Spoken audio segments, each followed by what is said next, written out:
Selamat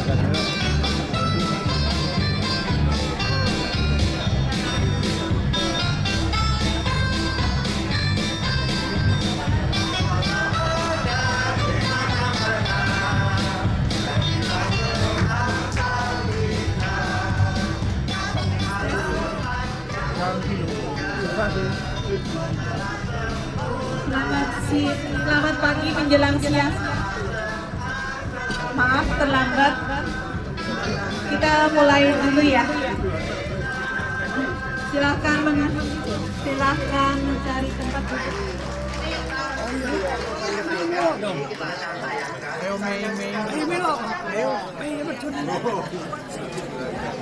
Ayo.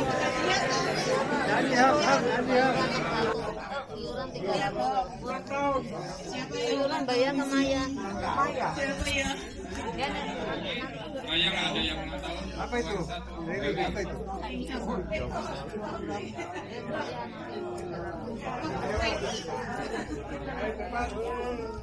Kita mulai dulu. ya. Karena udah siang dan udah waktunya makan siang, jadi kita mulai dulu. Banyak yang masih dalam perjalanan. Minggu ini kita ada arisan yang keempat ya. Yang kedua Iya. Kita akan mulai dulu dengan doa kali ya, Kok? Gayung. Selamat siang semuanya. Sebelum kita mengadakan kegiatan, alangkah baiknya kita berdoa. Kita akan berdoa secara agama Katolik. Dalam nama Bapa, Putra, dan Roh Kudus. Amin. Bapa di dalam surga, terima kasih Bapa atas segala berkat-Mu, rahmat-Mu, dan kasih-Mu, sehingga kami semua dapat berkumpul di tempat ini dalam keadaan sehat walafiat. Tuhan, hari ini merupakan hari yang sangat bahagia bagi kita semua, khususnya untuk warga pengumpulan warga Lasem yang dapat berkumpul di sini untuk tatap muka dan bersilaturahmi. Tuhan, berkatilah kami semua yang ada di sini, juga bagi teman-teman kami yang masih dalam perjalanan, mungkin ada kemacetan maupun bahkan sakit, kiranya Kau jamah satu persatu sehingga semuanya dalam lindungan besar. Tuhan, kita juga berdoa pada siang hari ini. Sebentar lagi bila mana kami akan menyantap makan siang, kiranya Kau berkati, Kau sucikan makanan ini sehingga dapat menjadi kekuatan jiwa dan raga kami untuk senantiasa memuji dan memuliakan nama-Mu. Tuhan, kami juga berterima kasih atas semua yang telah dihidangkan pada siang hari ini melalui saudara kami yang telah menyiapkan dengan penuh kasih sayang. Kami juga teringat saudara kita yang masih belum mendapat rezeki pada hari ini. Kiranya tangan-Mu tidak kurang panjang, melalui tangan-tangan terdekat Engkau telah memberikan rezeki untuk santap siang pada saudara kita yang belum mendapatkan rezeki, sehingga nama-Mu semakin dipermuliakan. Tuhan, semua doa ini kami haturkan dalam nama Tuhan Yesus, Sang Juru Selamat kami. Amin. Dalam nama Bapa, Putra, dan Roh Kudus. Amin. Terima kasih. Sambil menunggu teman-teman kita yang masih dalam perjalanan, kita akan mulai dengan ada informasi Bapak Ibu, jadi di tengah acara arisan pada siang hari ini kita akan mendengarkan paparan mengenai warisan. Ya, jadi kalau Bapak Ibu punya banyak warisan yang mau diberikan kepada keluarganya atau siapa tahu Bapak Ibu akan menerima warisan, Nah, hari ini ada paparan dari rekan-rekan dari Sekwis Sekwis Live, ya. Live, ya. Nanti akan dibawakan oleh Ibu Lucia dan Pak Michael. Ya, dari yang disampaikan Ibu Lucia dan Pak Michael, tapi karena layarnya belum datang, Sambil kita menunggu. tukar dulu jadwalnya. Jadi kita putar Putar Arsjan. kita undi Arisan Mawala terlebih dahulu. Iya betul. Masing-masing kelompok bisa mempersiapkan. Ya, jadi di Mawala juga semenjak pimpinan Pak Tamtama kalau nggak salah itu sampai Pak Hartono. Jadi saya mewakili dari HKR kemarin, alhamdulillah dapat donatur dari Pak Wala, terus dari Pak Wijaya, mengucapkan terima kasih dengan doa-doa sudah semua. Acara HKR kemarin tanggal 18 hari Minggu, alhamdulillah lancar. Sampai semeriah seperti itu, sampai Bapak Bupati Rembang itu datang. Dia juga nitip salam sama Pak Wala. Terus dari anggota DPR RI Pak Arwani, putra dari Pak Taifur, itu juga ngucapin salam juga dari Pak Wala. Kalau ada acara Pak Wala, dia siap diundang. Itu bicara langsung sama Mas Edi kan, komedi kan, komedi kemarin ngobrolnya sama komedi. Jadi itu yang kemarin ada Pak Nur Cahyo ya, Pak Nur Cahyo mewakili. Ya Pak Freddy ya, Pak Freddy ya. Ya saya juga karena panitia kemarin, saya dapat seragam pun seragamnya nggak muat sama saya seragamnya itu kemarin. Tapi tidak saya pakai gini gitu. Jadi intinya dari pihak HKR mengucapkan terima kasih, salam semua, salam bahagia. Karena dengan acara doa-doa sudah semua dari Pak Wala, HKR bisa lancar. Tidak ada suatu apa, bisa mendatangkan kemarin mau mendatangkan Menteri Agama, nggak tahunya dia ada acara di Mekah sana hari haji. Ya kemarin juga sebenarnya Pak Wijaya itu dia struktur penasihat dari HKR kemarin tadi disampaikan itu, Pak Wijaya penasihat dari HKR ya. Jadi dari pihak kemarin juga minta seni apa? Seksi-seksi kerohanian. Kemarin saya mintaan Pak Wijaya belum dikirim. Kemarin saya mau nunjuk Pak Endro, takutnya Pak Endro nggak mau. Adalah Wiwi Bihing. Oh, orangnya nggak hadir. Orangnya nggak hadir, bisa diulang lagi Kalau ya. untuk yang keempat yang nggak hadir berarti diganti. Santai ya, ayo Om. Kelompok berapa? Tiga. Ya, ayo di konteks. Ada kalau ini nggak kelihatan. Belum datang ya?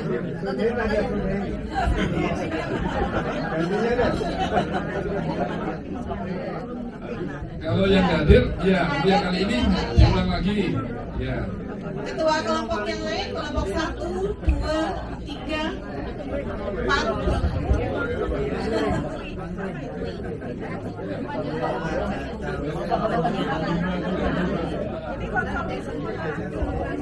Siapa lagi? Kalau ya. Kelompok 4 Evi S. Oh, Evi sama Kosuke. Lagi-lagi. Belum hadir.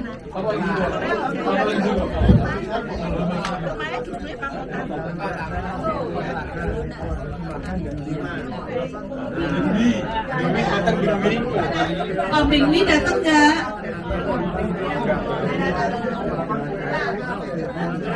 Kelompok 4 Harmanto. Ada Harmanto? Oh iya ya, Harmanto ada ya. Pendeta Hendro. Ya. Kelompok ya. Silakan hubungi. Kelompok 2 Cik Sinta dan Cik Rehartini. Oh satu, Rehartini. Oke, kelompok 2 prank yang dapat. Kelompok 1 semuanya. Masing-masing ketua udah ya. Tinggal yang kelompok 8 Koinjin belum datang. Seleng ada Renata, kalau kegedean kayak nggak enak. Pak Suicin, Akhirnya gue kan kenal. undi kocok. Arisan.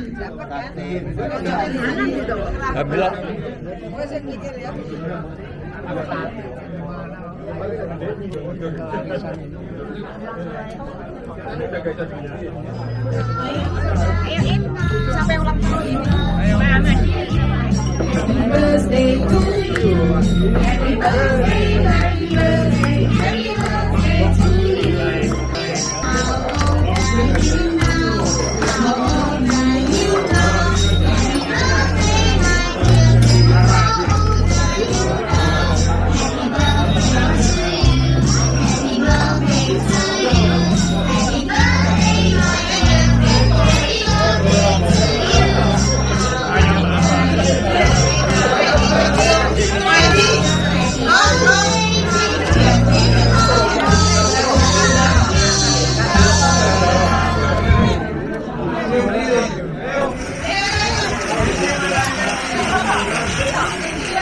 Oke, kita yang berulang tahun di sini.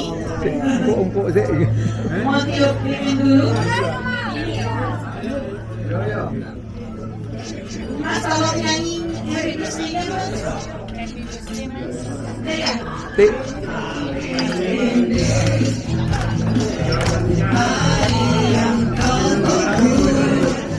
Bertambah 1 tahun usia adalah satu yang diberi,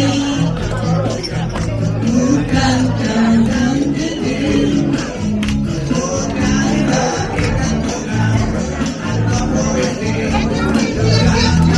Oke, dulu 1, 2, 3. Oke, terima kasih. Selamat ulang tahun, sehat selalu, bahagia, murah rezeki, panjang umur, berkati Tuhan. Oke, terima kasih.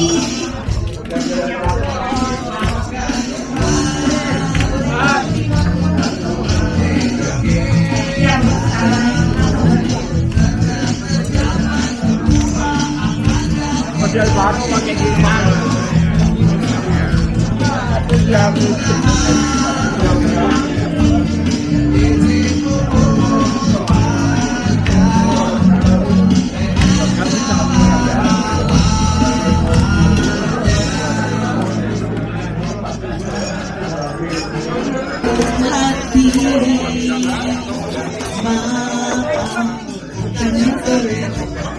kau gak mau daripadamu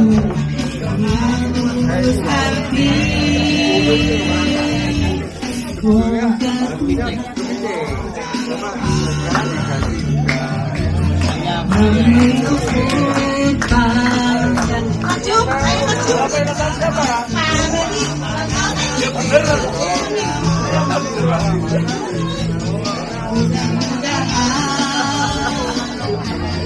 Ayo. Udah lewat.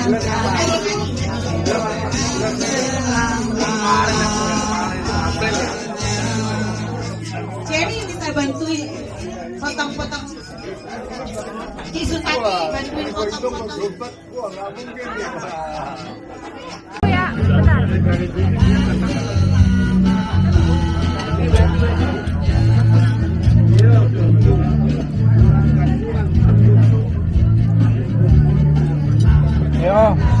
Ayo, ya. Terima kasih.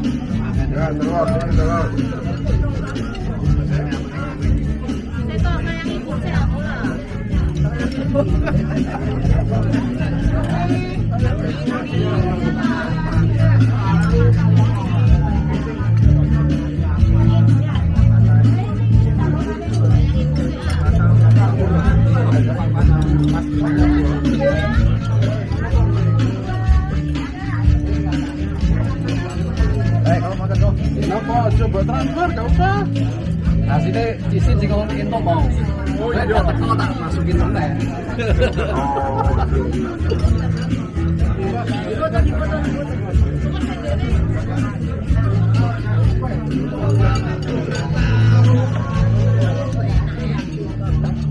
Apa? Ini ya, lombok sama potong.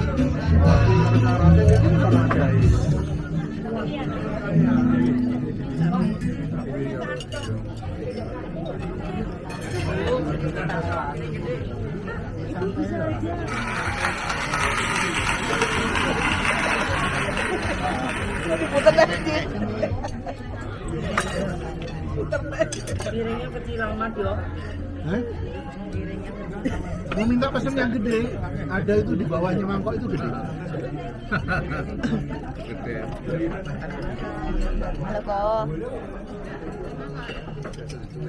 Terus yang video nggak pernah ada nih. Ada di YouTube.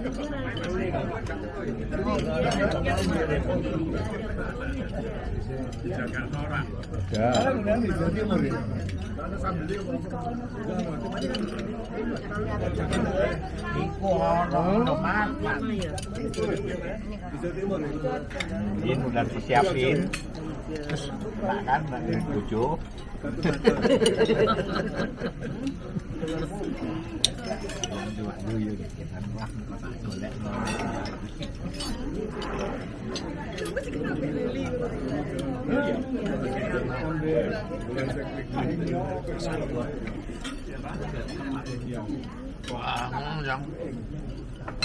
Sama bandel.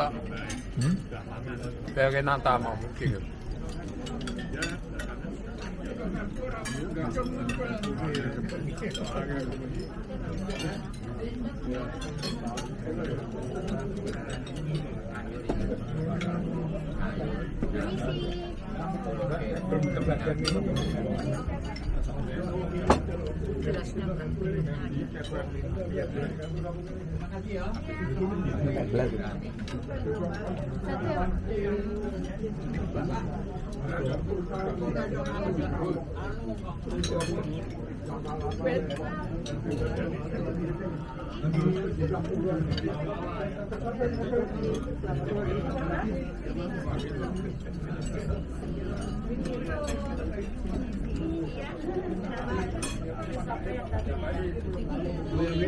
Hai.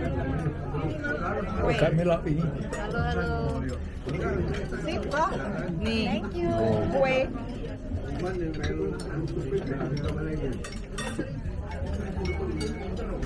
Maksudnya nggak makan.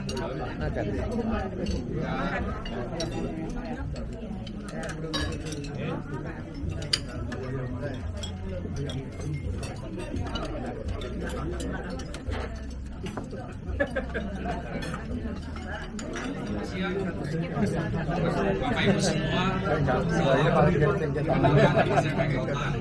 saya senang hari ini bisa sharing tentang hukum waris untuk Bapak Ibu semua.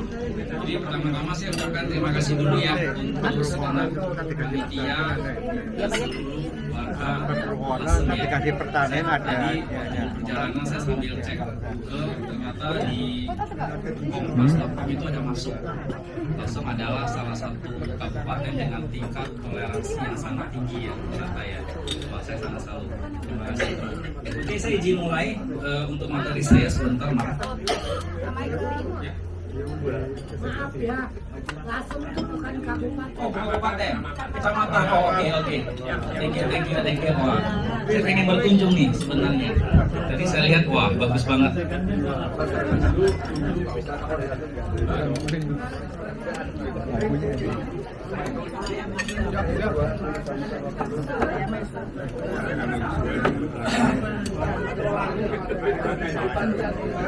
Oke, ada pepatah mengatakan tak kenal tak sayang. Nama saya Michael Tan. Saya di Sekwis itu sejak tahun 2003. Jadi September nanti saya genap. Kemudian kalau untuk pendidikan, saat ini saya sedang menempuh S1 Hukum di salah satu universitas swasta. Sekarang semester 7, mudah-mudahan kalau nggak ada halangan, puji Tuhan tahun depan bisa tamat. Nah, terima kasih. Nah, materi yang saya spesialisasi adalah yang pertama tentang hukum waris, yang kedua tentang undang-undang ketenagakerjaan. Nah, sedikit saya kupas tentang undang-undang ketenagakerjaan walaupun nggak terkait dengan materi ini ya. Posisi saya adalah, kan namanya ketenagakerjaan berarti kan ada menyangkut dua pihak, yaitu pemberi kerja dan pekerja. Nah, kalau saya dari sisi asuransi adalah fokusnya adalah menjaga cash flow dari perusahaan. Karena kita tahu ya, yang namanya perusahaan itu kan ada 3 laporan keuangan. Laporan neraca keuangan yang bisa melihat aset perusahaan, kemudian laporan laba rugi dan laporan arus kas. Kalau laporan laba rugi itu kan ditentukan oleh direktur ya. Direktur itu yang menentukan perusahaan ini bisa profit atau enggak. Tapi kadang ada hal yang nggak bisa diprediksi. Salah satunya apa? Kematian dari karyawan, di mana ketika ada kematian dari karyawan itu pasti menyedot arus kas perusahaan. Ya, ada dana yang harus keluar. Nah, tugas kami dari sisi asuransi adalah menjaga cash flow perusahaan ini. Ya, itu sekilas tentang undang-undang ketenagakerjaan. Nah, kalau saya hari ini ingin berbagi buat Bapak Ibu sekalian tentang hukum waris. Ya, pentingnya pemahaman hukum waris, karena kita sudah tahu kadang banyak di luar sana itu terjadi sengketa waris. Nah, yang saya mau bahas yang pertama adalah ada 2 hal. Yang pertama dari sisi perpajakan dan yang kedua dari hukum waris.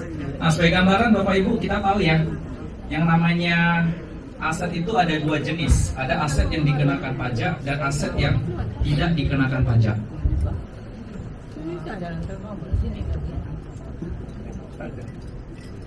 Nah, menurut Ibu Sri Mulyani, dia mengatakan ada 2 hal yang kita nggak bisa hindari. Ternyata bukan hanya kematian, tapi juga pajak. Betul ya Bapak Ibu ya. Nah, sebagai gambaran, aset yang kita miliki sekarang itu ada 2 potensi susut. Ada susut secara wajar, yang kedua susut secara tidak wajar. Kita lihat dulu yang secara wajar. Aset yang kita miliki sekarang bisa susut. Kenapa? Karena dikenakan pajak. Ini sudah diatur di Ketentuan Umum dan Tata Cara Perpajakan. Pajak itu adalah kontribusi wajib kepada negara yang bersifat memaksa berdasarkan undang-undang. Nah, ini ringkas saja, saya nggak bahas terlalu detail tentang perpajakan, tapi kita udah tahu income tahunan itu pasti dikurangi dulu dengan PTKP, penghasilan tidak kena pajak, barulah dikenakan rate-nya. Nah, lihat statusnya ya, kalau yang belum merit itu penghasilan tidak kena pajak setahunnya adalah 54 juta. Kalau sudah merit plus 4,5, kemudian bisa lagi tambahan 4,5 untuk maksimum 3 anak. Nah, ini saya update sedikit tentang undang-undang yang terbaru, bahwa sekarang ada tier yang paling tinggi. Jadi kalau dulu kalau kita pekerja income di atas 5 miliar sekalipun hanya kena 30% progresif. Tapi sekarang dengan adanya undang-undang baru, untuk mereka yang penghasilannya di atas 5 miliar secara progresif itu bisa kena sampai 35%. Nah, ini saya beri contoh, ada satu orang, katakanlah Pak Bijak, dia punya income 30 juta per bulan, maka setahunnya dia bisa punya income 360 juta. Nah, potongan pajaknya berapa? Nah, sebagai gambaran kita kurangi dulu PTKP karena statusnya udah married dengan 1 anak. Maka dari income 360 juta yang dikenakan pajak itu hanya 297 juta saja. Secara progresif, maka itu dia 1 tahun itu harus membayar pajak ke negara itu 43.250.000. Nah, sebagai gambaran, setiap dari kita pasti kepengen ya menyiapkan dana pensiun. Jadi misalkan tadi Pak Bijak usia 35, kalau dia mau siapkan dana pensiun di usia 60 katakan 1 miliar, maka setiap tahunnya dia harus menabung 40 juta. Tadi kalau kita ingat, dengan setiap tahun menabung 40 juta selama 25 tahun, maka di usia 60 kan punya dana pensiun 1 miliar. Tapi orang nggak sadar, pada saat dia kerja di usia 35 sampai usia 60, pajak yang dia setor ke negara itu jumlahnya lebih besar, mencapai 1 miliar 81 juta. Nah, karena itulah kita bisa melihat ada yang namanya alokasi. Agar return yang kita dapatkan bisa lebih tinggi, kita perlu alokasi yang tepat. Tapi ingat juga, ketika kita alokasi itu juga nggak lepas dari yang namanya pajak. Jadi ketika kita misalkan buka tabungan di perbankan, tabungan biasa, deposito, itu dikenakan pajak atas bunganya 20%. Kemudian hari ini kita makan di restoran, kena pajak 10%, itu masuk ke kas daerah. Nanti siapa tahu ada yang mau pergi liburan ke luar negeri, hotel sama 10%. Kemudian ketika kita beli mobil baru, ada juga komponen pajak, barang mewah 15%. Kemudian ketika kita beli rumah juga sama, 5%. Kalau kita investasi, misalkan beli emas itu 0,45%, dan ketika kita jual emas itu kena 1,5%. Ori lebih bagus daripada perbankan karena ori itu hanya 15%. Dan kalau kita misalkan dulu beli rumah, beli tanah, sekarang harga udah naik, kita mau jual itu juga kena pajak 2,5%. Jadi boleh dibilang kehidupan kita itu tidak lepas dari yang namanya pajak. Nah, tapi Bapak Ibu, yang saya sharing tadi barusan itu adalah susut secara wajar, masih wajar. Tapi kita harus perhitungkan ada potensi aset kita itu bisa susut secara tidak wajar, merosot drastis. Nah, ini mungkin untuk lebih mudah saya pakai satu ilustrasi. Ada sebuah keluarga, papanya usia 35, mamanya usia 32, sedang mengandung anak kedua dan punya seorang anak usia 7 tahun. Nah, neracanya adalah dia punya rumah itu harganya 1,5 miliar, mobil 300, punya saldo di bank 200, dan sisa hutangnya hanya tinggal 100 juta rupiah. Nah, sambil contoh misalkan tahun 2023, ya, istri mungkin sering ya Bapak Ibu wanita kalau ngomong ke suaminya, Pak, kok rumah kita kayaknya semakin kecil ya? Artinya apa? Kita dibelikan rumah. Ya, kenapa? Karena sudah punya anak 2. Jadi suami bilang dia udah bersabar dulu. Nah, di tahun 2023 ada rumah yang mau dijual. Suaminya pengen beli. Katakanlah harganya 3 miliar. Nah, Bapak Ibu, kalau ada orang yang punya rumah, dia mau jual rumah harga 3 miliar, posisi kita adalah pembeli. Kita punya uang cash di bank 3 miliar. Kira-kira rumah ini kebeli nggak Bapak Ibu? Belum. Kenapa belum? Karena masih kena pajak pembeli. Betul ya? Kalau hari ini kita lihat ada HP dijual 10 juta, ya udah kita keluar uang 10 juta, barang jadi milik kita. Tapi ada rumah dijual harga 3 miliar, uang kita pas 3 miliar nggak kebeli. Kenapa? Karena masih dikenakan pajak pembeli. Nah, sebagai gambaran Bapak Ibu, di undang-undang tidak ada namanya itu pajak pembeli. Sekali lagi ya, di undang-undang tidak ada namanya pajak pembeli. Ada yang namanya apa? BPHTB. Nah, ini sebagai gambaran ilustrasi aja ya untuk memudahkan ya. Misalkan ada satu orang mau jual rumah harga 3 miliar. Sebenarnya ketika orang ini memasang harga 3 miliar, dia melepas 2 hal. Sekali lagi ya, dia melepas berapa hal? 2. Satu rumah ini ada tanah, ada bangunan. Dia lepas pasang harga 3 miliar. Yang kedua yang dia lepas adalah haknya dia. Haknya dalam bentuk apa? Sertifikat. Kan si pemilik rumah ini kan kepemilikannya alas haknya apa? Sertifikat. Ada namanya misalkan Pak Andi mau jual rumah, berarti di sertifikat ini namanya Pak Andi. Jadi kalau saya mau beli rumah ini, maka yang harus saya lakukan adalah apa? Bayar haknya dulu. Itu yang namanya pajak pembeli. Ya, jadi saya harus membayar haknya dulu, maka dinamakan BPH, biaya perolehan hak tanah dan bangunan. Nah, ini sudah diatur di Undang-Undang Nomor 20 Tahun 2000. Ya, jadi ketika seseorang menjual rumah, ingat Bapak Ibu, orang itu melepas 2 hal, melepas rumah, ada tanah, ada bangunan, harga yang dia pasang misalkan 3M. Kemudian dia juga melepas haknya yang ada di sertifikat. Jadi sekali lagi pembeli harus membayar BPHTB, biaya perolehan hak tanah dan bangunan. Nah, ini diatur di Undang-Undang 28 tahun 2009. Tarifnya berapa persen? 5%. Jadi pajak pembeli, orang awam bilang pajak pembeli, ya. Tapi di undang-undang namanya BPHTB berapa? 5%. Tapi nggak serta-merta langsung dikali 5%. Ada kortingnya. Ya, kortingnya berapa? Kalau wilayah DKI Jakarta itu 80 juta. Saya sering ke Medan, saya memang lahir di Jakarta, tapi dari kecil saya sudah tinggal di Medan, baru 3 tahun terakhir saya pindah ke Jakarta. Kalau di Medan potongannya 60 juta. Sementara tadi saya coba cek di wilayah Lasem itu potongannya 60 juta. Sama kayak Medan 60. Jadi kalau ada orang mau beli rumah di daerah Lasem, rumah atau tanah, harga 3M nggak langsung serta-merta kali 5%. 3M dikurangi dulu 60 juta, berarti dapat 2,9M sekian, baru dikali 5%. Itulah pajak pembeli. Oke. Nah, ini kira-kira sambil contoh saya lagi Jakarta dulu ya. Harga rumah 3M, ada orang mau jual, maka saya sebagai pembeli harus bayar pajak pembeli atau BPHTB. Berapa? 2,92 itu perhitungan dari 3M dikurangi 80 juta baru dikali 5%, berarti saya harus bayar 146 juta. Jadi kalau saya serius beli rumah ini, maka ketika saya ketemu notaris, Bapak Ibu, ketemu notaris akan bilang, mana pajak pembeli? Oke, udah dibayar nih BPHTB. Kamu penjual udah bayar belum? Pajak penjual itu 2,5% final. Ketika semua dua-duanya udah disetor, barulah bisa transaksi AJB, akte jual beli. Betul ya? Nah, kita lihat, maka neracanya berubah di tahun 2023. Rumahnya naik, anggap dia KPR. Harga mobil kita udah tahu setiap tahun pastinya tabungannya ada naik 300 juta. Nah, hutangnya ada 1,5 M karena dia ambil KPR. Nah, Bapak Ibu, saya ingin menyampaikan fakta bahwa tidak selamanya, sekali lagi ya, tidak selamanya harga properti itu pasti naik. Ada kemungkinan harga properti itu bisa susut, bisa turun. Penyebabnya apa? Nah ini, ada kaitan nggak sih antara kematian dengan harga properti turun? Ternyata ada. Dan itu banyak kejadian.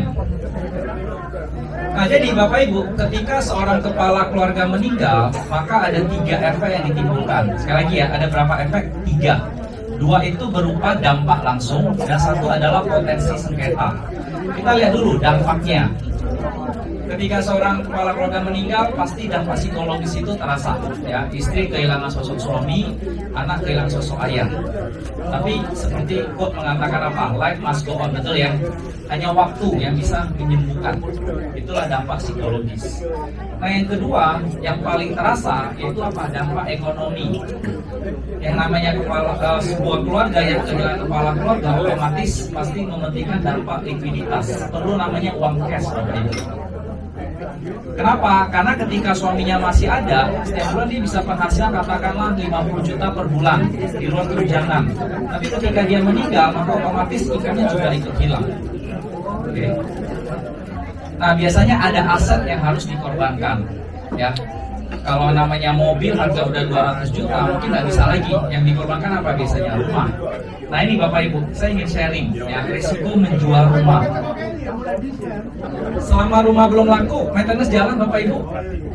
Rumah belum laku, kita pasang iklan, pakai marketing di mana-mana, marketing properti belum terjual. Maintenance jalan IPL, betul ya, uang keamanan dan lain sebagainya. Nah kedua, nah ini Bapak Ibu, saya ingin sharing topik utama dari materi hari ini ya adalah kebanyakan orang nggak paham. Ya, saya ambil contoh nih, saya punya rumah. Sertifikat atas nama saya, Michael. Ketika saya meninggal, amin-amin, ketika saya meninggal, istri saya bawa sertifikat ini ke notaris, kira-kira ngapain? Ya, balik nama, betul Bapak Ibu? Balik nama. Tapi Bapak Ibu tahu apa jawaban notaris? Oh maaf Ibu, nggak bisa langsung balik nama. Harus ngapain? Harus bayar BPHTB waris. Saya ulang ya. Saya punya rumah atas nama saya, Michael. Suatu saat ketika saya udah nggak ada, maka istri saya akan bawa sertifikat ini ke notaris, ngapain? Balik nama. Tapi notaris akan ngomong, mohon maaf ya Ibu nggak bisa langsung balik nama. Ibu harus bayar apa? BPHTB waris. Itu sudah diatur oleh undang-undang. Nah kita lihat ya. Tadi sekali lagi Undang-Undang Nomor 20 Tahun 2000. Perolehan, sekali lagi ya, perolehan hak atas tanah dan atau bangunan adalah perbuatan atau peristiwa hukum. Jadi Bapak Ibu, BPHTB itu tidak hanya karena jual beli. Sekali lagi ya, BPHTB itu kan istilah pemindahan hak dari seseorang ke orang lain. Itu bukan hanya karena jual beli, tapi juga termasuk apa? Karena waris. Jadi ketika ada orang punya properti banyak, hati-hati. Ya, ini harus diselesaikan dulu. Nanti saya akan sharing kondisinya.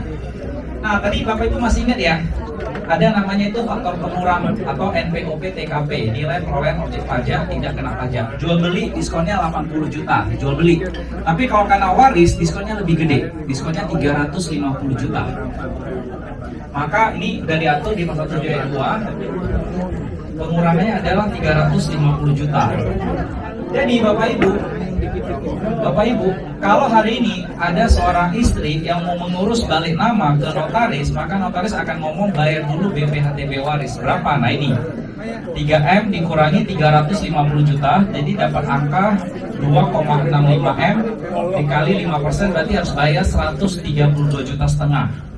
Kalau rumahnya cuma satu, kalau propertinya satu. Yes, oke, good, thank you. Pak siapa Mas? Pak Juli. Oke, Bapak Ibu, ini pas banget saya mau sharing ya.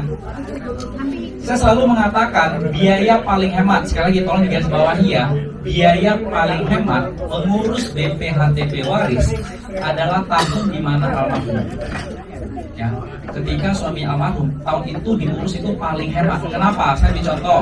Misalkan saya punya rumah harga 3M tahun ini nih, 2023. Kalau saya amit-amit game over, maka kalau istri saya langsung ngurus ke notaris, harganya dari mana? Harga pasaran sekarang 3M. Tapi kalau istri saya berpikir, ini kan rumah kan mau ditempati, belum ada niat mau dijual, ngapain BPHTB waris, ngapain balik nama, boleh nggak ditempatin aja? Tapi ingat, perjalanan waktu misalkan 20 tahun lagi, ya tahun 2043, anak kuliah ke luar negeri, tinggal di luar negeri, istri saya tinggal seorang diri, aduh, rumah ini kegedean ya, gue mau jual aja deh.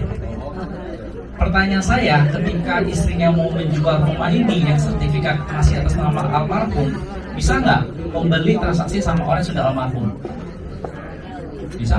Pembeli bisa nggak transaksi sama orang yang sudah nggak bisa? Maka saya harus, istri saya tetap harus mengurus BPHTB juga, harus mengurus balik nama. Ketika mau mengurus balik nama, 5%-nya dihitung dari harga tahun 2043 ketika dia mau menjual, atau dari tahun sayangnya almarhum 2023. Dihitung dari mana? Harganya. Harga pasaran tahun di sini. Ketika mau ngurusnya ya di situlah harga pasaran. Ya, jadi semakin ditunda, otomatis dia itu semakin membengkak ya, walaupun harga rumah makin naik, betul ya Bapak Ibu ya. Nah, ini ada satu peraturan pemerintah nomor 111 tahun 2007, ada korting BPHTB waris 50%.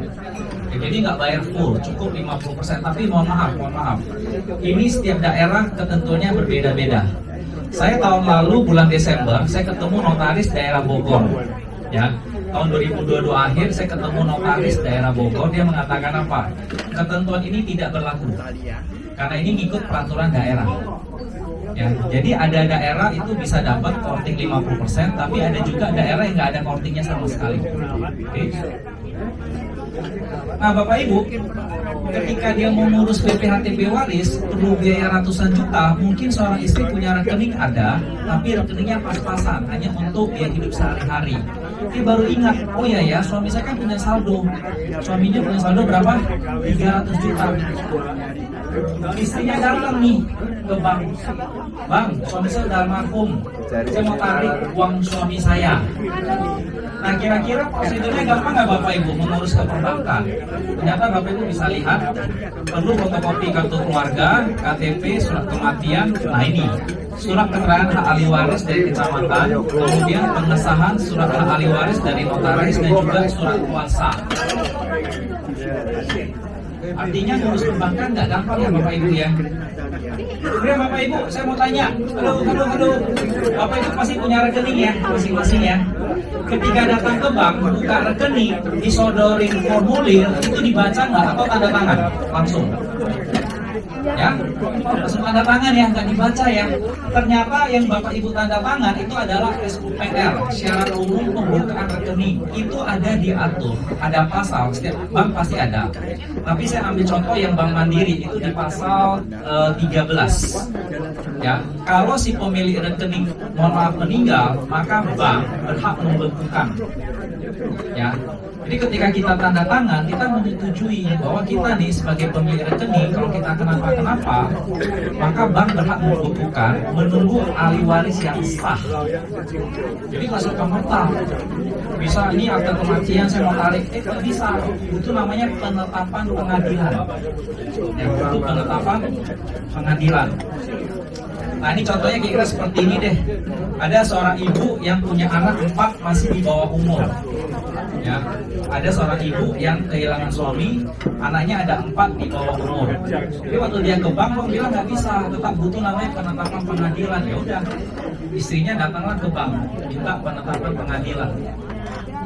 Kalau kemarin ada yang tanya kira-kira biayanya berapa, yang saya dapat info katanya itu bisa sekitar 5-8 juta. Hanya untuk ngurus ini doang, 5-8 juta. Nah, kemudian ini saya bisa kasih lihat contoh, tapi mohon maaf ya, saya disclaimer dulu ya, Bukan berarti ini mendiskreditkan Bank BCA, enggak. Setiap bank pasti ada masalah. Cuma kita udah tahu, bank paling banyak nasabahnya adalah BCA. Jadi ini ada kasus suami istri punya anak 2, 1 udah jadi WNA ke luar negeri. Ya, jadi yang ngurus usaha papa mamanya itu anak yang paling kecil yang di Indo. Jadi suatu saat papanya meninggal, istri sama anak yang pertama itu datang ke bank, ngurus nggak bisa. Kenapa? Ada lagi anak di luar negeri. Jadi pilihannya 2, antara anaknya pulang atau dikirim surat ke KBRI. Yang tanda tanganlah di KBRI. Jadi kalau bank belum dapat surat ini, bank nggak akan cairkan. Kenapa? Bank juga tahu resikonya. Kalau dia cairkan uang si papanya, tiba-tiba anaknya pulang tanpa menyetujui, bank bisa dituntut, bisa digugat, bahaya. WNA aja. Ini kebetulan suara pembaca, jadi nggak dijelaskan terlalu detail. Cuma intinya dia udah merubah statusnya dari WNI menjadi WNA. Jadi tidak serta-merta dilengkap enggak, karena kan posisinya kuat sebagai ahli waris. Cuma intinya dia harus pulang ke Indo, ngurus semua. Jadi nggak bisa yang WNA ini dianggap nggak ada, itu nggak boleh. Walaupun udah WNA. Nah, kita seperti itu. Nanti mungkin untuk sesi tanya jawab kita boleh keep dulu ya. Nanti saya buka sesi tanya jawab, boleh langsung bertanya. Nah, ini pernah ada kasus Bapak Ibu, tapi saya tidak bahas detail. Sekali lagi ya, saya tidak bahas detail. Saya cuma cerita ringkasannya aja. Ada suami istri punya anak 4.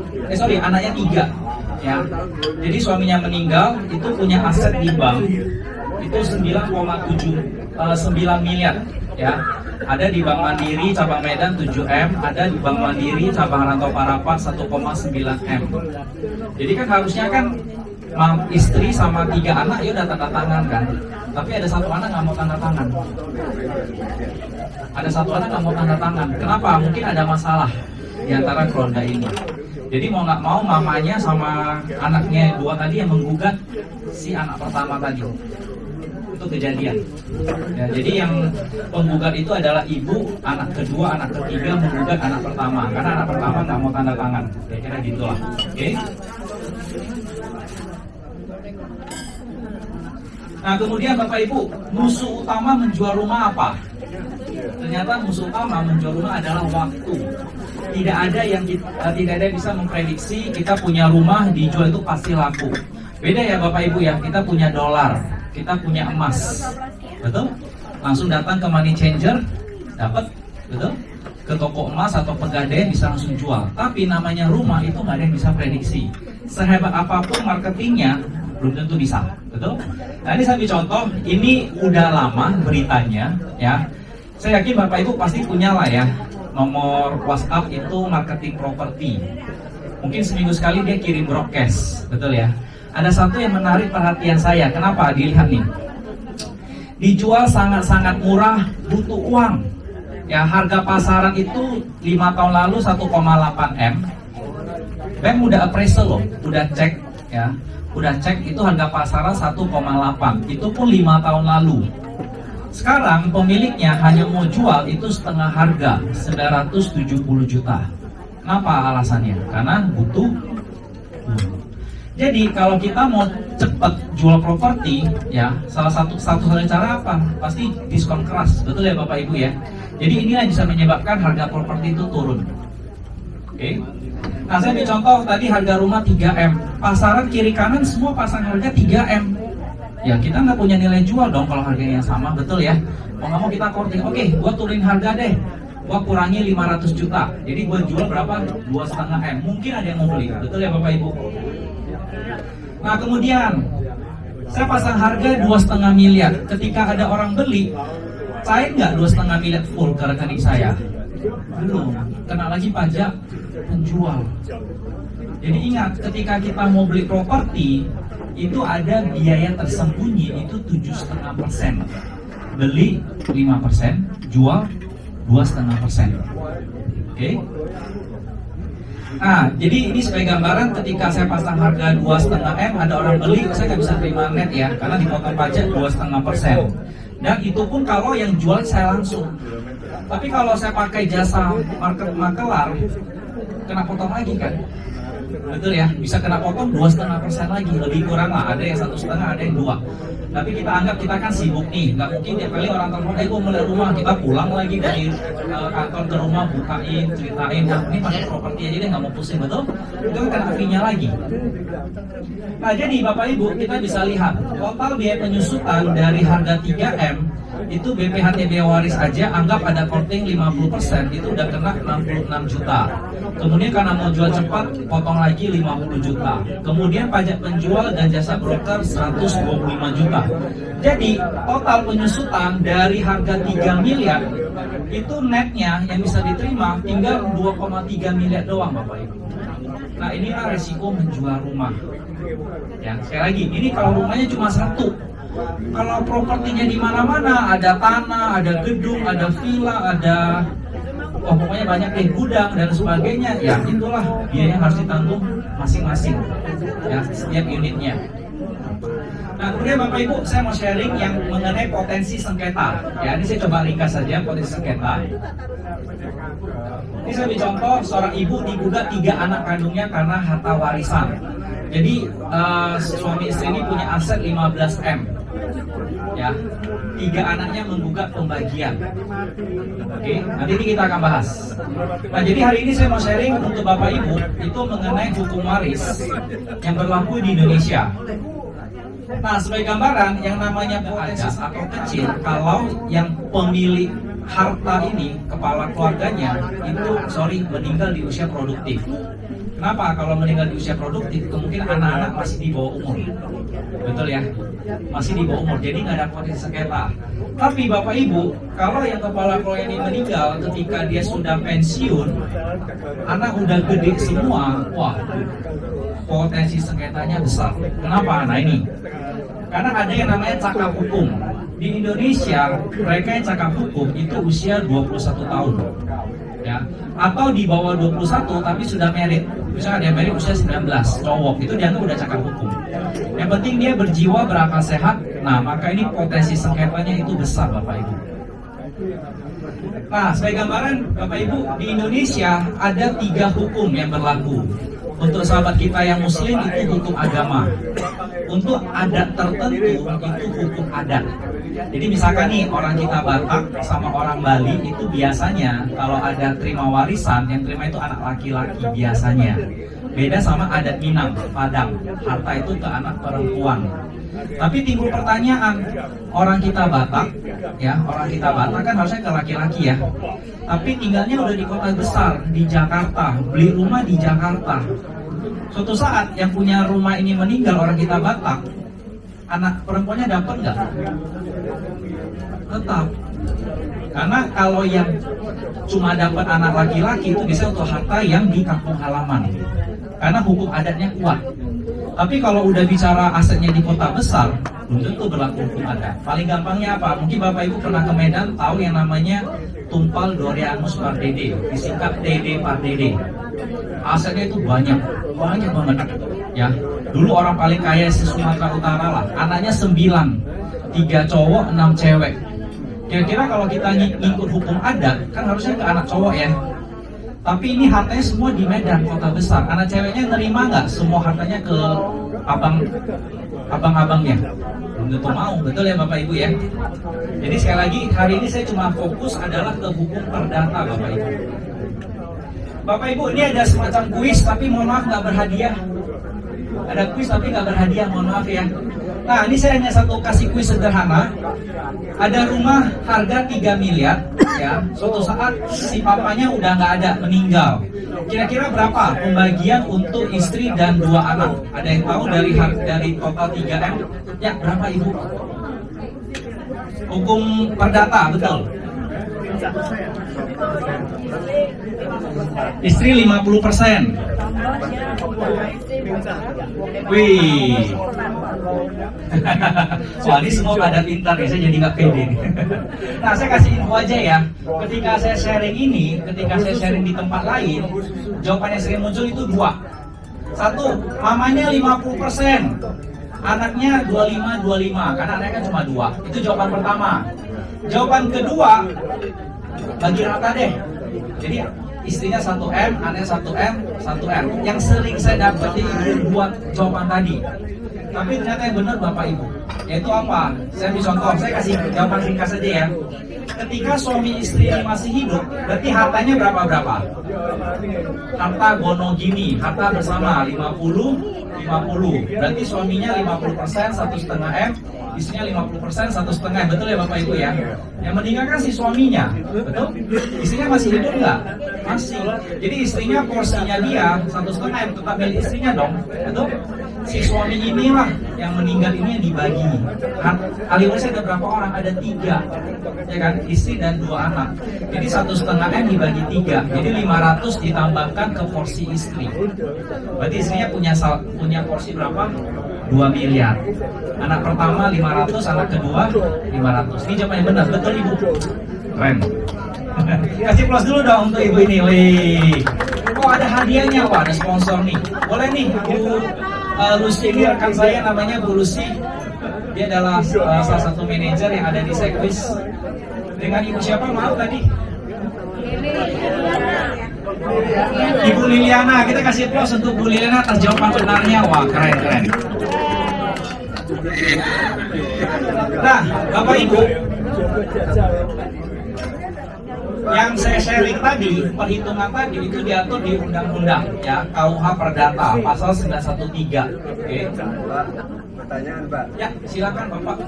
Tadi si ibu punya 2M. Betul, punya porsi 2M. Gak lama ibunya meninggal. Ya, tinggal bagi rata untuk semua anak-anaknya. Punya 1M. Ya, kalau hukum perdata anak cowok anak cewek 1:1. Nggak ada anak cowok lebih, anak cewek lebih sedikit atau kebalikan enggak. Bagi 2. Ya. Nah, ini ada pertanyaan tapi Bapak Ibu coba bayangkan ya, awalnya dibeli suami istri belum punya anak, masih lajang lah ya, masih pacaran, baru married udah beli rumah ini. Lahir anak di situ, anak gede bisa rumah masing-masing, betul ya? Pertanyaannya, ketika ibu tadi menempati rumah almarhum suaminya, salah nggak sih? Ketika dia menempati rumahnya ini untuk dirinya sendiri, konteksnya anak itu udah gede ya, udah bisa rumah, udah punya rumah masing-masing. Kira-kira salah nggak? Ya, betul. Tapi ingat, banyak kasus di luar sana di mana anak itu menggugat mamanya. Dia menggugat bukan minta satu rumah ini, enggak. Dia minta bagiannya, mah bagian saya 500 juta, bagian ini 500 juta. Betul ya? Karena kan porsinya tadi, betul nggak Bapak Ibu? Kan porsinya tadi nih. Mamanya punya porsi dari rumahnya ini 2 miliar, ini 500.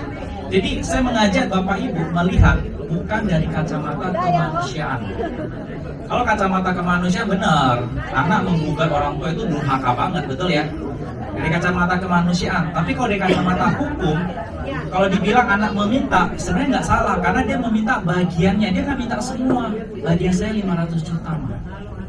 Ya, ini saya bicara kasus di luar sana yang sering kejadian. Oke? Nah, ini saya ringkas saja Bapak Ibu biar cepat. Suami istri punya anak 9. Anak 9. Kejadian di Bandung. Ada rumah 300 meter sama tanah 1000 meter. Oke? Jadi suatu saat mamanya mau jual. Kenapa? Dia udah tua, udah 77. Suaminya udah meninggal. Anak 9. Saya mau jual lah, saya butuh biaya hidup. Jadi dia panggil anak-anaknya. Mama mau jual rumah, mau jual tanah. Ada 3 anak nggak setuju Bapak Ibu. Ada 3 anak nggak setuju. Ya, saya pikir anak-anak baik semua. Tapi saat saya mau mengambil separuh harta gonok ini, 3 anak justru tidak setuju. Jadi yang terjadi apa? Mamanya gugat 3 anaknya ke pengadilan. Oke? Nah Bapak Ibu bayangin, kira-kira kalau rumah luasnya 1000 meter, pecah sertifikat gampang nggak tanah? Tanah gampang ya. Setengah berarti 500 meter untuk mamanya, 500 meter sisanya untuk mama dan 9 anak, selesai. Tapi yang lucu, rumah yang ditempati 300 meter itu juga dipecah sertifikat. Nah ini, jadi pengadilan memerintahkan sampai ada namanya itu turut tergugat, yaitu BPN, Badan Pertanahan Nasional, untuk pecah sertifikat. Ini yang 300 meter ini luas rumah ya. Jadi setengah atas nama si mama, setengahnya lagi atas nama mama dan 9 anaknya. Itu yang pernah kejadian di Bandung. Oke Bapak Ibu, ini saya percepat. Kira-kira kalau kondisi seperti ini, apakah saya menakut-nakuti Bapak Ibu untuk investasi properti? Enggak. Properti itu penting, ya karena itu menggerakkan roda perekonomian. Ada pengembang besar beli tanah ratusan hektar, dibuat properti, itu dari tenaga kerja terserap, betul ya? Ekonomi jalan. Tapi ingat, hati-hati, jangan taruh semua aset kita itu dalam bentuk properti. Jangan semua aset itu dalam bentuk apa? Properti. Tadi risikonya tadi menjual nggak gampang, butuh waktu, butuh biaya, betul ya? Nah hari ini Bapak Ibu saya mau sharing solusinya apa? Adalah satunya adalah asuransi jiwa. Kenapa? Ini kelebihannya satu, bukan objek pajak. Jadi ketika ahli waris terima uang pertanggungan dari asuransi itu dia terimanya net, nggak ada potongan pajak apapun. Jadi ingat ya, jual rumah kena potongan pajak 2,5%, betul? Tapi kalau asuransi itu bebas pajak. Nah ini ada kita lapor dalam SPT ya, penghasilan yang tidak termasuk objek pajak. Jadi kalau ada orang terima warisan dari asuransi dia lapor, tapi ini penghasilan tidak termasuk objek pajak. Petugas pajak nggak lihat, yang bagian ini dia nggak lihat. Kemudian terhindar dari pembukaan rekening. Saya punya tabungan, kalau saya meninggal saya pasti dibukukan rekening atas nama saya. Tapi kalau saya punya asuransi itu cair ke siapa? Kalau saya meninggal langsung ke istri. Betul ya Bapak Ibu ya, jadi aman. Kemudian dokumennya itu lebih sederhana ya, kita nggak perlu surat keterangan ahli waris, pelunasan realisasi itu nggak perlu. Asuransi ini cukup kembalikan polis asli, isi surat keterangan dokter, surat kematian rumah sakit.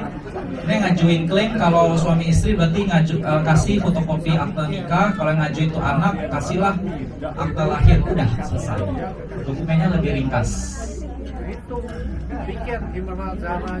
Dan terpenting bebas sengketa ya Bapak Ibu ya untuk asuransi. Nah ini saya coba persingkat. Kalau kita mau siapkan cash money 1 miliar, maka kalau tanpa asuransi ya solusinya kita nabung deh. Kalau kita mau nabungnya di bank usia 35, berarti katakanlah kita mau nabung 5 tahun untuk dapat 1 M, berarti setiap tahunnya nabung 200 juta. Ini bukan angka yang sedikit ya Bapak Ibu ya. Atau kalau mau nabung 8,5 juta tapi sampai usia 70. Oke. Nanti produk ini akan di-sharing lebih ringkas lagi oleh teman saya Ibu Lucy ya. Ini saya coba ringkas saja. Bapak Ibu, saya cuma mau kasih bukti ya. Ini ada orang beli asuransi di Sekwis tahun 2014. Nilai UP-nya berapa? Pertanggungannya 25 miliar. Ya, ada orang mengasuransikan dirinya sendiri itu 25 miliar. Kemudian 2018 orang yang berbeda mengasuransikan dirinya 20 miliar. Oke. Kemudian tahun 2020 ada lagi tadi sekian kalau nggak salah 5M. Ini saya pribadi juga ada atas nama saya Michael. Saya ambil uang pertanggungan 2,5 miliar. Makin muda makin murah. Ya, saya nyabar 10 tahun selesai. Dan ini sebagai gambaran di Sekwis highest recordnya adalah 50 miliar satu orang pria mengasuransikan dirinya satu polis itu 50M.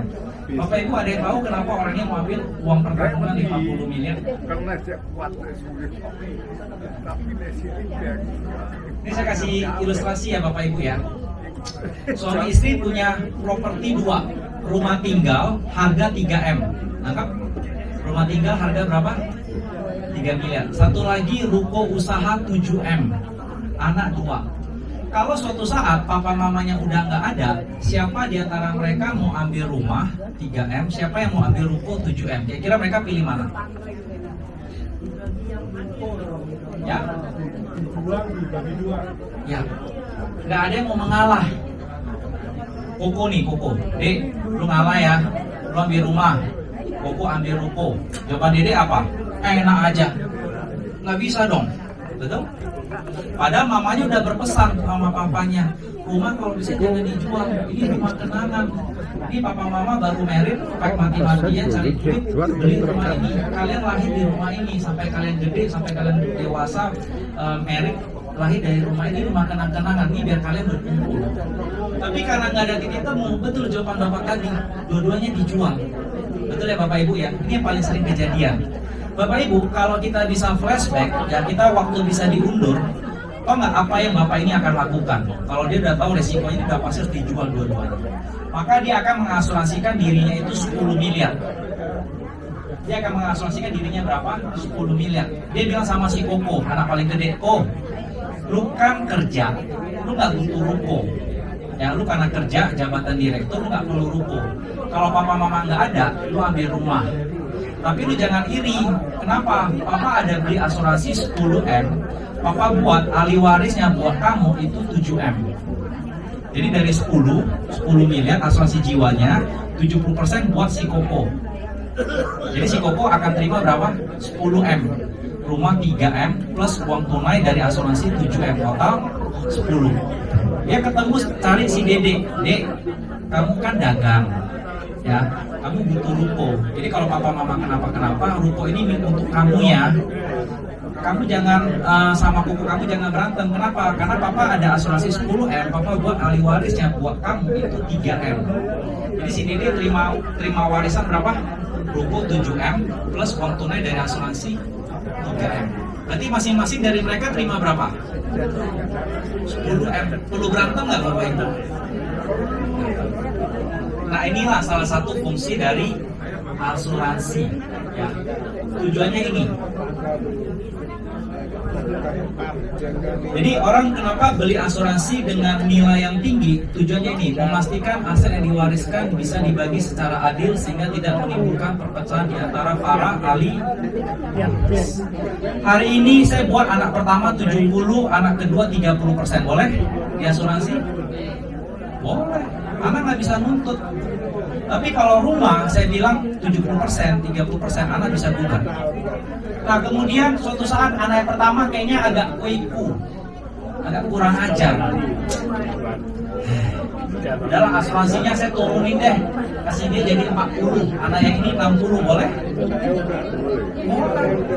Bulan depan, oh ini lebih baik lagi anaknya, udah bertobat. Ya udah gua balikin lagi deh 70, ini 30, asuransi boleh? Itulah enaknya kenapa orang punya aset di asuransi. Komposisinya dia boleh kutak-katik sesuka hati dari orang tuanya. Bahkan mau dicoret pun boleh nggak di asuransi? Boleh. Tapi kalau harta warisan, rumah apa dicoret boleh? Oh boleh, digugat. Bahayanya di situ. Betul Bapak Ibu. Oke? Jadi ini saya bisa sharing untuk Bapak Ibu. Nah sebagai penutup dari saya, sebelum saya serahkan ke rekan saya, kenapa? Ini saran dari saya.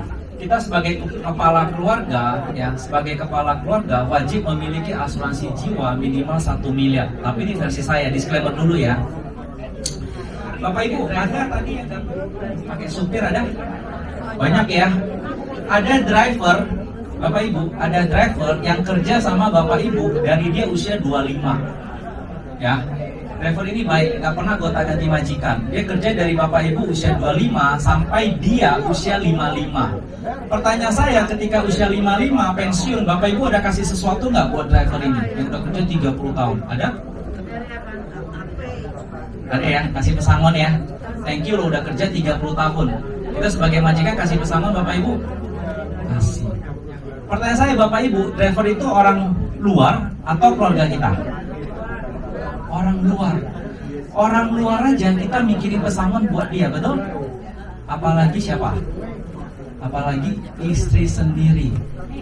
Ada loh wanita yang mau menemani seorang pria yang waktu masih muda nggak punya apa-apa, mau hidup susah bersama-sama, kira-kira gitu, betul? Kemudian apa? Mengandung, melahirkan anak, menjaga anaknya sampai tumbuh dewasa. Dan terpenting ada nggak seorang istri yang mengatakan sama suaminya, gue jaga lu sampai lu pensiun, gue pensiun selesai. Ada? Ada istri yang seperti itu? Ada, waduh. Saya kira nggak ada ya Bapak Ibu ya. Istri pasti mau menjaga merawat suaminya sampai seumur hidup.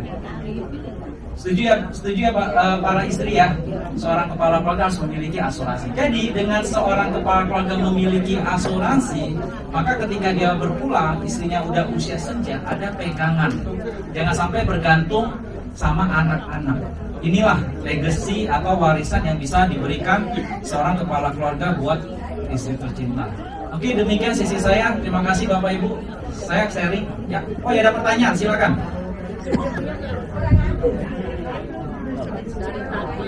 Ya. Yang meninggal kan ayah. Yang meninggal suami, betul. Ya. Kan bisa aja istri. Gimana? Yes. Dan semua surat atas nama ibu. Apakah kasusnya sama? Baik, thank you Ibu. Jadi pertanyaannya adalah kalau misalkan suami beli properti atas nama istri, ya, mama itu ada rumah bagus tuh, kita beli deh, saya buat atas nama kamu. Tujuannya positif, yaitu apa? Kalau si suaminya sorry nih ya, yang meninggal, maka istrinya udah nggak perlu BPHTB waris. Tapi bukan berarti itu sepenuhnya milik istrinya, istri bisa jual sendiri, nggak bisa. Ada bagian dari anak-anak yang tetap harus terima. Jadi nggak bisa istrinya langsung jual sendiri, nggak bisa ya. Karena ada bagian anak itu dapatin dari papanya. Jadi tujuannya kalau seorang suami beli properti pakai nama istri, kalau suaminya kenapa-kenapa, hemat di BPHTB waris. Hematnya di situ. Tapi gimana kejadiannya? Kalau misalnya properti dibuat nama istri, ternyata istrinya berpulang duluan, maka otomatis suaminya harus ngurus BPHTB waris. Jadi kalau atas nama istrinya berpulang, maka suaminya tetap harus ngurus BPHTB waris. Jawabannya seperti itu. Oke, ada perjanjian pisah harta atau prenup. Dulu itu hanya boleh sebelum perkawinan. Tapi karena ada kejadian kasus seorang notaris namanya Iko Farida, jadi dia WNI, istrinya marry sama orang Jepang. Ya, beli apartemen yang bagus, yang mewah. Jadi udah cicil lunas, waktu mau ambil sertifikat, orang legalnya dari properti mengatakan apa? Loh, suami kamu WNA ya? Mana perjanjian pisah harta? Nggak ada, batal. Kenapa? Karena bumi, tanah, udara, segala sesuatu yang ada di Indonesia hanya boleh dimiliki oleh orang Indonesia. Artinya kalau dia meninggal, ini jadi punya suaminya orang Jepang. Nggak boleh. Nah, disitulah dia gugat ke Mahkamah Konstitusi. Jadi undang-undang yang mengatur tentang perkawinan itu dia gugat. Akhirnya ketok palu, perjanjian pisah harta itu bisa dibuat sebelum dan selama perkawinan. Yang itu ringkasannya. Jadi kalau misalnya hari ini ya nggak ada lah di sini. Orang mau buat pisah harta boleh nggak? Boleh. Saat perkawinan pun boleh. Tujuannya apa? Bisa sih untuk bisnis. Jadi misalkan suaminya, waduh ini ada proyek gede nih, tapi resikonya cukup tinggi. Kalau bangkrut, ini harta semua ludes. Yaudah deh, nih kita pisah harta deh. Harta ini buat lu sekian, buat gua sekian. Jadi kalau gua bangkrut, ya harta gua aja yang kena, ini nggak kena. Gitu. Nah itu perjanjian pisah harta, ya boleh dibuat sebelum perkawinan atau saat perkawinan boleh. Kalau salah satu meninggal gimana? Pakai BPTB untuk bayar itu juga. Kalau salah satu meninggal, misalkan ini udah pisah harta, suaminya punya aset atas nama dia semua dong, betul ya, atas nama suaminya. Nah ketika suaminya meninggal, ini mau diwariskan ke siapa? Pasti kan ke istri. Tetap istri kan memperoleh hak atas tanah dan bangunan. Itulah namanya BPHTB atau data kutip pajak pembeli. Ya, tapi ini konteksnya berarti karena warisan. Tetap dikenakan ibu. Gimana Bapak? Contohnya saya. Ya. Punya anak dua. Anak dua. Yang besar perempuan. Besar cewek. Kecil. Warga negara Australia. WNA, oke. Kemudian yang nomor dua WNI. WNI pertanyaannya. Apakah betul yang WNA tidak dapat balas? Oke, thank you. Nah, ini ada pertanyaan suami istri anak dua. Anak pertama WNA, warga negara Australia. Yang kecil WNI. Pertanyaan, apakah serta-merta dengan status anak WNA dia kehilangan hak waris? Jawabannya enggak.